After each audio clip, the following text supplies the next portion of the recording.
नमस्कार, दिन भर की बड़ी खबरों में आपका स्वागत है। मैं हूं परवीन शेख। इस बुलेटिन में आज बात होगी यूपी में तेज होते चुनाव प्रचार की, उत्तराखंड में कमजोर होती बीजेपी की उम्मीदों की। जानेंगे राहुल गांधी ने रोजगार को लेकर उठाए क्या सवाल, किसानों को किस तरह मनाने की कोशिश में जुटी मोदी सरकार। बात करेंगे पंजाब में कांग्रेस की बढ़ती मुश्किलों की, ओवैसी पर हमला करने वालों के बीजेपी कनेक्शन की, और बुलेटिन के आखिर में बात डिजिटल पेमेंट से बढ़ती मुश्किलों की। लेकिन तमाम बड़ी खबरों से पहले एक नजर सुर्खियों पर। सीएम योगी आदित्यनाथ के बयान पर भड़के किसान नेता। भारतीय किसान यूनियन के अध्यक्ष नरेश टिकैत ने कहा, हम अपनी पर आ गए तो जाड़ों में भी गर्मी दिखा देंगे। योगी ने चुनावी रैली में कहा था, मैं गर्मी में भी शिमला बना देता हूं। निजी सेक्टरों में नौकरियों में 75% आरक्षण मामले में सुप्रीम कोर्ट पहुंची हरियाणा सरकार।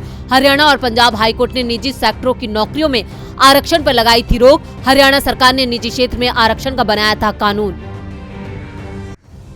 गोवा में आप के बाद अब कांग्रेस ने अपने उम्मीदवारों को दिलाई पार्टी से वफादारी की शपथ। कांग्रेस सांसद राहुल गांधी के सामने कांग्रेस उम्मीदवारों ने ली शपथ। एक दशक में गोवा में सबसे ज्यादा हुआ है दल बदल। शेयर बाजार में गिरावट का सिलसिला जारी। 143 अंकों की गिरावट के साथ 58,645 अंक पर बंद हुआ सेंसेक्स। 44 अंकों की गिरावट के साथ 17,516 अंक पर बंद हुआ निफ्टी। सुर्खियों के बाद बात आज की सबसे बड़ी खबर की। यूपी में इस समय सियासत पूरे जोरों पर है। पहले दौर का प्रचार समाप्त होने में अब 4 दिन का वक्त बचा है। बड़ी रैलियों पर रोक लगी है। ऐसे में पार्टियां छोटी छोटी रैलियां और जनसंपर्क कर ज्यादा से ज्यादा जोर दे रही हैं और प्रेस कॉन्फ्रेंस और वर्चुअल संवाद कर ज्यादा से ज्यादा लोगों तक पहुंचाने की कोशिश की जा रही है। साथ ही विरोधी दलों की घेराबंदी भी हो रही है। तो आज चुनाव प्रचार के दौरान किन किन बयानों पर हुई चर्चा, देखते हैं ये रिपोर्ट। यूपी में पहले चरण में 10 फरवरी को पश्चिमी यूपी की 58 सीटों के लिए मतदान होना है, जिसके लिए 8 फरवरी की शाम को प्रचार अभियान समाप्त हो जाएगा। प्रचार अभियान समाप्त होने से पहले सभी दलों ने यहां अपनी पूरी ताकत लगा दी है। बीजेपी की ओर से पीएम मोदी भी चुनावी रण में कूद चुके हैं। आज उन्होंने पश्चिमी यूपी के आधा दर्जन जिलों के लोगों से वर्चुअली तरीके से जुड़ते हुए पार्टी के पक्ष में समर्थन मांगा। साथ ही सपा पर निशाना भी साधा। पीएम ने अखिलेश यादव का नाम लिए बगैर कहा, ये लोग कागजी समाजवादी हैं, 100% परिवारवादी हैं। ये लोग सिर्फ सोते सोते सपने देखते हैं, जबकि डबल इंजन की सरकार ने यूपी में जमीन पर काम किया। पीएम ने अखिलेश यादव पर तंज कसा तो अखिलेश ने भी पलटवार किया। आगरा में सपा चीफ ने डबल इंजन सरकार पर निशाना साधते हुए कहा कि योगी सरकार ने हमेशा उन लोगों का अपमान किया है जिन्होंने रोजगार के लिए आवाज उठाई। अब युवाओं को ये सुनिश्चित करना है कि उनका अपमान करने वालों की हार हो। वहीं आरएलडी प्रमुख जयंत चौधरी ने कहा कि मैं उत्तर प्रदेश के किसानों और युवाओं को विश्वास दिलाता हूं, सपा रालोद के गठबंधन की सरकार उनके हक में काम करेगी। बीजेपी पर निशाना साधने में कांग्रेस की महासचिव प्रियंका गांधी भी पीछे नहीं रही। प्रियंका आज गाजियाबाद में थी, जहां पार्टी प्रत्याशी समर्थन में उन्होंने जनसंपर्क किया। इस दौरान प्रियंका गन्ने से लदे एक ट्रैक्टर पर सवार हुई। प्रियंका ने इसका वीडियो पोस्ट करते हुए ट्वीट किया, कल आपने उत्तर प्रदेश के मुख्यमंत्री के झूठे आंकड़ों वाली प्रेस कॉन्फ्रेंस देखी, अब देखिए जनता की प्रेस कॉन्फ्रेंस। ये नौजवान किसान का बेटा है और आर्मी की भर्ती व अन्य भर्तियों को लेकर दुखी है। किसान और नौजवान की परेशानी बयां कर रहा है। यही है उत्तर प्रदेश की असली आवाज। दरअसल प्रियंका का यह बयान उन नौजवानों के सवालों के बाद आया जिसमें उन्होंने कहा था कि सरकार ने 3 साल से सेना की भर्ती रोक रखी है। प्रियंका गाजियाबाद में थी तो बीएसपी चीफ मायावती अमरोहा में थी, जहां उन्होंने एक बार फिर बीजेपी और सपा दोनों पर निशाना साधा। विपक्ष योगी सरकार पर निशाना साध रहा है तो योगी आदित्यनाथ ने आज अपने गढ़ गोरखपुर से इसका जवाब दिया। योगी ने गोरखपुर सदर सीट से बीजेपी उम्मीदवार के रूप में अपना नामांकन दाखिल किया। इस दौरान केंद्रीय गृह मंत्री अमित शाह भी उनके साथ थे। अब सभी दलों की किस्मत जनता के हाथ में है। देखना है जनता किसके पक्ष में अपना फैसला सुनाती है। विपक्ष रोजगार, महंगाई और किसानों की बात कर रहा है और बीजेपी इन सवालों पर फंसती नजर आ रही है। बीजेपी को विपक्ष के साथ अपनों ने भी फंसा दिया है। चुनावों से पहले बीजेपी के कई बड़े नेता बागी हो गए थे, तो चुनावों में उसके कई दिग्गज बागी होकर चुनावी मैदान में डट गए हैं। उत्तराखंड में तो बीजेपी के इतने बागी चुनावी मैदान में हैं उसके सामने कि यहां पर पार्टी की नींद ही उड़ गई है। उत्तराखंड के चुनाव में सत्ताधारी पार्टी अपनी कुर्सी बचाने की जुगत में लगी हुई है, लेकिन पार्टी की जीत की राह में उसके अपने ही अड़चन पैदा कर रहे हैं। प्रदेश में बीजेपी अंदरूनी कलह से जूझ रही है। हालांकि पार्टी इस कलह को खत्म करने की पूरी कोशिश कर रही है। दरअसल बीजेपी को अपने बागियों के साथ कार्यकर्ताओं की उदासीनता का भी सामना करना पड़ रहा है। अपने कार्यकर्ताओं को पूरी ऊर्जा के साथ सक्रिय करने के लिए उसके चुनाव प्रबंधकों को कड़ी मशक्कत करनी पड़ रही है। संगठन के प्रमुख नेताओं के साथ राष्ट्रीय स्वयंसेवक संघ के नेता भी इस काम में मदद कर रहे हैं, क्योंकि इस स्थिति के चलते पार्टी को चुनावों में भारी नुकसान हो सकता है।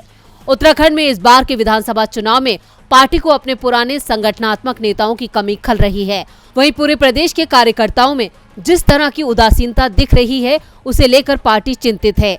आपको बता दें कि उत्तराखंड में नाम वापसी के बाद लगभग 1 दर्जन सीटों पर भाजपा के बागी उम्मीदवार मैदान में डटे हैं, लेकिन पार्टी की ज्यादा चिंता कार्यकर्ताओं की उदासीनता को लेकर है। दरअसल कार्यकर्ता पार्टी के कार्यक्रमों में तो दिखते हैं, लेकिन जनता के बीच उनकी सक्रियता में काफी कमी रहती है। इस बात में कोई दो राय नहीं कि राज्य में कांग्रेस बीजेपी को कड़ी चुनौती दे रही है। ऐसे में कई जगह पर बीजेपी रूठे और उदासीन कार्यकर्ताओं को मनाने की कोशिश में जुटी हुई है, क्योंकि बीजेपी जानती है कि पार्टी के अंदर चल रही कलह का फायदा कांग्रेस को सीधे तौर पर पहुंचेगा, जिससे बीजेपी का जीतना और कठिन हो जाएगा। उत्तराखंड में बीजेपी पहले से ही मुश्किल में थी। हरक सिंह रावत सहित कई दिग्गज नेता पार्टी छोड़ गए तो दर्जन भर लोग अब चुनावों में उसे ही चुनौती दे रहे हैं। लेकिन बीजेपी को सबसे बड़ी चुनौती कांग्रेस सांसद राहुल गांधी की तरफ से मिल रही है। सड़क से संसद तक राहुल गांधी बीजेपी की केंद्र और राज्य सरकारों को घेर रहे हैं। आज राहुल गोवा में थे, जहां उन्होंने पीएम मोदी के रोजगार के दावे पर जमकर तंज कसा। वित्त मंत्री निर्मला सीतारमण ने जब से बजट पेश किया है, तब से कांग्रेस नेता राहुल गांधी लगातार सरकार पर हमलावर हैं और उसकी आलोचना कर रहे हैं। उसी कड़ी में अब उन्होंने एक बार फिर सरकार को घेरा है और इस बार राहुल गांधी ने चीन का हवाला दिया है। उन्होंने ट्विटर के जरिए देश की मोदी सरकार पर तंज कसते हुए कहा, जुमला for India, jobs for China. Modi सरकार ने संगठित क्षेत्र और MSME को तबाह कर दिया है, जो सबसे ज्यादा नौकरियां पैदा करते हैं। नतीजा, मेक इन इंडिया अब बाय फ्रॉम चाइना हो गया है। राहुल गांधी ने अपने ट्वीट के साथ एक वीडियो भी शेयर किया है, जिसमें चीन से इंपोर्ट को लेकर कुछ आंकड़े दिए गए हैं। साथ ही राहुल गांधी के संसद में दिए भाषण की एक क्लिप भी है। राहुल गांधी ने जो वीडियो शेयर किया है, उसमें यूपीए सरकार और एनडीए सरकार के आंकड़े दिए गए हैं। इसमें बताया गया है कि 2014 के बाद से ही चीन से इंपोर्ट कैसे तेजी से बढ़ता चला गया। इसके अलावा आज राहुल गांधी चुनाव प्रचार करने के लिए गोवा पहुंचे थे, जहां उन्होंने घर घर जाकर जनसंपर्क किया और वोट की अपील की। राहुल गांधी ने अपने जनसंपर्क का एक वीडियो भी अपने ट्विटर पर साझा किया है। आज यानी 4 तारीख को राहुल पूरे दिन तटीय राज्य में रहे और कार्यकर्ताओं में जान फूंकने की कोशिश की। जुमला for India, jobs for China. Rahul Gandhi Modi सरकार की मुश्किलें पहले से ही बढ़ा रहे हैं और अब किसानों ने इसे और बढ़ा दिया है। किसानों ने जैसे ही बीजेपी के खिलाफ घर घर पहुंचकर विरोध करने का ऐलान किया, तुरंत ही सरकार उन्हें मनाने में जुट गई। केंद्रीय कृषि मंत्री नरेंद्र तोमर ने किसानों की मांगों को लेकर संसद में बड़ा बयान दिया है। तो क्या कहा है कृषि मंत्री ने और क्या है किसानों की रणनीति, देखते हैं इस रिपोर्ट में। 5 राज्यों के विधानसभा चुनावों में बीजेपी मुश्किल में है। खास तौर पर यूपी, पंजाब और उत्तराखंड में किसान जिस तरह से बीजेपी का विरोध कर रहे हैं, उससे साफ है कि पार्टी की इन राज्यों में राह आसान नहीं है।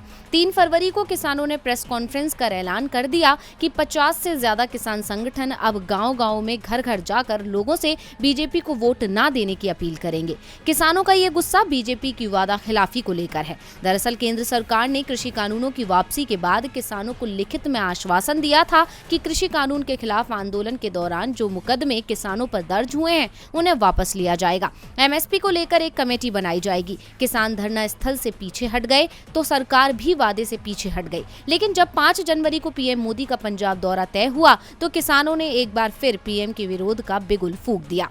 किसानों को मनाने की जिम्मेदारी इस बार संभाली केंद्रीय मंत्री गजेंद्र सिंह शेखावत ने। उन्होंने किसान संगठनों को आश्वासन दिया कि 15 जनवरी तक MSP पर कमेटी बना दी जाएगी और 31 जनवरी तक किसानों पर दर्ज मुकदमे वापस लेने की प्रक्रिया शुरू हो जाएगी।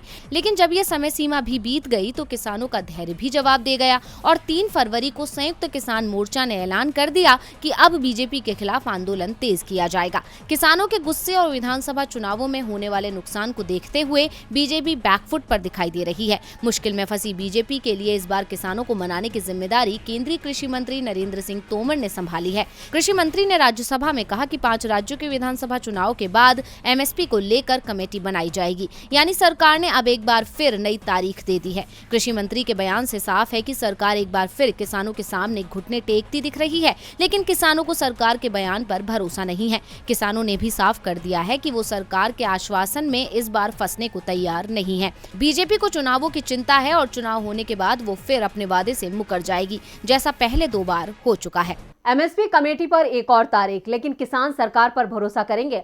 लगता तो मुश्किल है। बात भरोसे की हो तो पंजाब सरकार के अध्यक्ष नवजोत सिंह सिद्धू किसी पर भरोसा करने को तैयार नहीं दिख रहे हैं। वो पार्टी पर दबाव बना रहे थे कि पार्टी पंजाब में सीएम फेस तय करे, और जब पार्टी ने सिद्धू की बात मान ली तो वो पार्टी हाईकमान पर ही निशाना साध रहे हैं, क्योंकि सिद्धू को यह भरोसा नहीं है कि पार्टी का कार्यकर्ता उनके साथ है। पंजाब में सत्ताधारी कांग्रेस के लिए अपनी ही पार्टी के प्रदेश अध्यक्ष नवजोत सिंह सिद्धू मुसीबत बने हुए हैं, क्योंकि वो समय समय पर अपनी ही पार्टी के खिलाफ निशाना साधते नजर आते हैं और अब पार्टी के खिलाफ उनकी नाराजगी और मुखर हो गई है। सिद्धू ने पार्टी आलाकमान पर निशाना साधते हुए कुछ ऐसा कह दिया जिससे इस बात के संकेत मिल गए कि पंजाब में कांग्रेस के सीएम पद के उम्मीदवार चन्नी ही होंगे। दरअसल नवजोत सिंह सिद्धू ने अपना दर्द बयां करते हुए कहा, मुझे आपको एक ही बात कहनी है कि सारे काम तो सिर्फ सीएम के हाथ में होते हैं। पहले के 2 मुख्यमंत्रियों ने पिछले 25 साल में पंजाब को पीछे धकेल दिया है। इस बार सीएम का फैसला आपको करना है। ईमानदारी ऊपर से नीचे तक जाती है। अगर ऊपर चोर को बैठा दिया तो ध्यान रख लेना, ऊपर वाले चाहते हैं कोई कमजोर सीएम हो और पैसा मिले। आप ऐसा सीएम चाहते हैं क्या? ये पहला मौका नहीं है जब सिद्धू ने अपने तेवर दिखाए हैं और आलाकमान पर दबाव बनाने की कोशिश की है। इससे पहले सिद्धू ने ऐसी राजनीति करके कैप्टन अमरिंदर सिंह को सीएम पद से हटवाया था, फिर वो पंजाब कांग्रेस के अध्यक्ष भी बने थे। लेकिन इस बार सिद्धू का कोई दांव काम करता नजर नहीं आ रहा और सिद्धू को भी इस बात का अंदेशा हो चुका है कि आलाकमान ने सीएम फेस के लिए चन्नी के नाम पर मोहर लगा दी है। सिद्धू के बयान से ये साफ है कि वो ये मान चुके हैं कि चन्नी को ही पार्टी कार्यकर्ताओं का समर्थन है और वो ही कांग्रेस के सीएम उम्मीदवार होंगे। कांग्रेस में तस्वीर साफ होती दिख रही है तो एआईएमआई प्रमुख पर कल जो हमला हुआ उसकी तस्वीर कुछ और ही कहानी बयां कर रही है, क्योंकि जिन लोगों ने ओवैसी को निशाना बनाने की कोशिश की उसकी जो तस्वीर सामने आई उससे देशवासी भी चौंक गए हैं। सवाल है कि क्या ये हमला किसी और के इशारे पर किया गया था? विधानसभा चुनाव के चलते यूपी में इस वक्त चुनाव प्रचार अपने चरम पर है। उसी कड़ी में एआईएमआईएम के चीफ असदुद्दीन ओवैसी बीते दिन मेरठ के किठौर क्षेत्र में एक जनसभा को संबोधित करने पहुंचे थे और सभा के बाद हापुड़ गाजियाबाद होते हुए दिल्ली की तरफ जा रहे थे। लेकिन हापुड़ जिले में गुरुवार की शाम को ओवैसी के काफिले पर गोलीबारी की गई। हालांकि ओवैसी समेत किसी भी व्यक्ति को नुकसान नहीं पहुँचा है, लेकिन जैसे ही इस मामले ने तूल पकड़ा पुलिस एक्शन में आ गई और पुलिस ने हमले के दोनों आरोपी सचिन पंडित और शुभम को पुलिस ने गिरफ्तार कर लिया है। दोनों आरोपियों से पूछताछ की जा रही है, लेकिन इस गिरफ्तारी के होने के बाद यूपी की योगी सरकार पर ही सवाल उठने शुरू हो गए हैं, क्योंकि आरोपी ने बीजेपी की सदस्यता ग्रहण की हुई है, जिसकी स्लिप सचिन ने सोशल मीडिया पर भी डाली हुई है। इसके अलावा सचिन की तस्वीरें सोशल मीडिया पर मुख्यमंत्री योगी आदित्यनाथ, उप मुख्यमंत्री दिनेश शर्मा, सांसद महेश शर्मा सहित कई बीजेपी नेताओं के साथ वायरल हो रही है। इसके अलावा सचिन हिंदू नाम से सचिन पंडित का प्रोफाइल है, जिसमें उसने खुद को हिंदू संगठन का सदस्य बताया है। आरोपियों का कहना है कि ओवैसी के हिंदू विरोधी बयानों से आहत होकर उन्होंने इस घटना को अंजाम दिया। वहीं दूसरी तरफ इस घटना के बाद ओवैसी के समर्थकों में आक्रोश है, जिसके चलते पार्टी के सदस्य देश भर में आज शांतिपूर्ण विरोध प्रदर्शन करेंगे। इससे पहले भी ओवैसी के दिल्ली स्थित घर के बाहर तोड़फोड़ की गई थी। तोड़फोड़ करने वाले भी हिंदू सेना के सदस्य थे। वहीं इस बार फायरिंग करने वाले आरोपी की तस्वीर सीएम और डिप्टी सीएम के साथ होना योगी सरकार पर सवाल खड़े करता है। ऐसे में चुनावों से पहले योगी सरकार एक बार फिर मुश्किल में फंस गई है। ऐसे में कई सवाल खड़े हो गए हैं। क्या वाकई आरोपियों का सीएम से कनेक्शन है? क्या बीजेपी ने करवाई ये घटना? खैर, ये तो जांच होने के बाद सामने आ ही जाएगा। और बुलेटिन के आखिर में बात डिजिटल पेमेंट करने वालों के लिए सचेत होने की। पिछले कुछ सालों में डिजिटल ट्रांजैक्शन में बहुत तेजी से इजाफा देखा गया है। कोरोना काल में संक्रमण के डर और सोशल डिस्टेंसिंग के नियम का पालन करने के लिए लोग ऑनलाइन पैसे ट्रांसफर करना ज्यादा पसंद करते हैं। जैसे जैसे डिजिटल ट्रांजैक्शन में तेजी देखी जा रही है, वैसे वैसे फ्रॉड के मामलों में भी तेजी देखी जा रही है। ऐसे में ग्राहकों को इस तरह के जालसाजों से बचाने के लिए आरबीआई ने अलर्ट जारी किया है। पीएम मोदी लगातार जनता से डिजिटल ट्रांजैक्शन की अपील कर रहे हैं। उनका कहना है कि लोगों को डिजिटल पेमेंट को बढ़ावा देना चाहिए, लेकिन ये ऑनलाइन पेमेंट ही लोगों को धोखाधड़ी का शिकार बना रहे हैं। आज देश में लाखों की तादाद में लोग ठगी के मामले में फंसते जा रहे हैं, जिसकी शिकायत लगातार आरबीआई से की जा रही है। जिसके बाद देश के सबसे बड़े बैंक ने लोगों के लिए अलर्ट जारी किया है। रिजर्व बैंक ऑफ इंडिया ने अपने ऑफिशियल ट्विटर पर ट्वीट कर बताया कि बैंकिंग ट्रांजैक्शन के लिए सुरक्षित वेबसाइट और एप्स का इस्तेमाल करना चाहिए। चाहिए। साथ ही पब्लिक नेटवर्क से बचाव करना चाहिए। आरबीआई के दिशा निर्देश के मुताबिक आप किसी भी तरह के बैंकिंग ट्रांजैक्शन के लिए पब्लिक नेटवर्क के इस्तेमाल से बचें। इससे फ्रॉड का खतरा बहुत ज्यादा बढ़ जाता है। इसके साथ ही किसी भी बैंक या फाइनेंशियल कंपनी की टोल फ्री नंबरों की सही जानकारी लें। इसके लिए गूगल ना करें, बजाय इसके आप उसकी ऑफिशियल वेबसाइट पर चेक करें। इसके साथ ही अपनी निजी जानकारी जैसे ओटीपी, पिन और सीवीवी नंबर किसी के साथ शेयर ना करें। दरअसल पिछले कुछ दिनों में ऐसे कई मामले सामने आए हैं जब साइबर फ्रॉड करने वाले लोग किसी ऑफिशियल नंबर में कुछ अंकों का बदलाव कर लेते हैं।